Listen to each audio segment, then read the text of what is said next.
Barangay Hinebra mga bro, palit import, Miles Powell bagay nga ba? At Jeremiah Gray, good news, nakakabawi na. So isa nga itong si Jeremiah Gray sa mga nakatulong ni Riley Grigsby sa scoring laban sa rain or shine mga bro. Gumaganda na nga ang contribution ni Jeremiah Gray from the bench. Binibigyan talaga siya ni Coach Tim ko ng go signal tumira kapag open. Well, para sa akin mga bro, good news talaga to para sa Barangay Hinebra na nakakabawi na si Jeremiah Gray. Kontra nga sa rain or shine, naging concern talaga siya ni Coach Yeng Yao na kailangan dikita ng depensa dahil umiinit ang kanyang shooting. Pero may mga dapat pa talagang ma-improve si Jeremiah Gray, lalo na ang kanyang shot selection. Minsan kasi pinipilit niya pa ring itira kahit may mas open siyang teammate.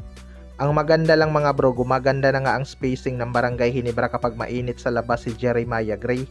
Kulang lang talaga sila sa legit big man. Kapag wala nga si Japit Aguilar, butas talaga ang kanilang depensa sa ilalim. Si Troy Rosario lang kasi ang solid na sentro ng Barangay Hinebra kapag nagpapahinga si Japit Aguilar. Ang problema, undersized din itong si Troy Rosario. Nandyan din naman si Kinmark Carino mga bro, pero nasa adjustment period pa nga ito. Nahihirapan kasi itong si Kinmark Carino sa triangle offense, kaya minsan hindi rin siya marunong pumesto. Pero kung makakapag-adjust na to, makakatulong talaga to sa kanilang depensa sa ilalim. Sa kabilang banda naman mga bro, Barangay Hinebra palit import, Miles Powell bagay nga ba sa Barangay Hinebra? Ito nga Barangay Hinebra ay struggle sa kanilang first 3 games mga bro. Isang rason nga dyan ay bago ang kanilang import. Sa ibang team, hindi talaga malaking issue pag bago ang import. Pero pagdating sa Barangay Hinebra, malaking adjustment talaga yan para sa triangle offense. Kahit gaano nga kalakas ang nasa triangle ni Coach Tim Cone, kinakailangan mo ngang mag-adjust para ma-execute ng maayos ang play. Marami ngang hindi kumbinsido na kaya ni Riley Grigsby makasabay sa mga contender na team dahil hirap nga siyang maging facilitator. Kaya may mga fans ang nagsasabi na magpalit na sila ng import at si Miles Powell ang kanilang kunin.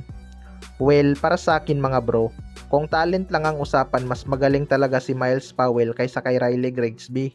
Pero gwardiya kasi itong si Miles Powell mga bro. Alam naman natin na marami ng guard itong Barangay Hinebra.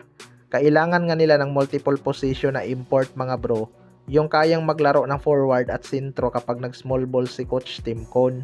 Kaya malabong kunin ni Coach Tim Cone itong si Miles Powell. Maliban na lang kung may local sila na kasing level ni Justin Brownlee sa forward position. 'Di ba?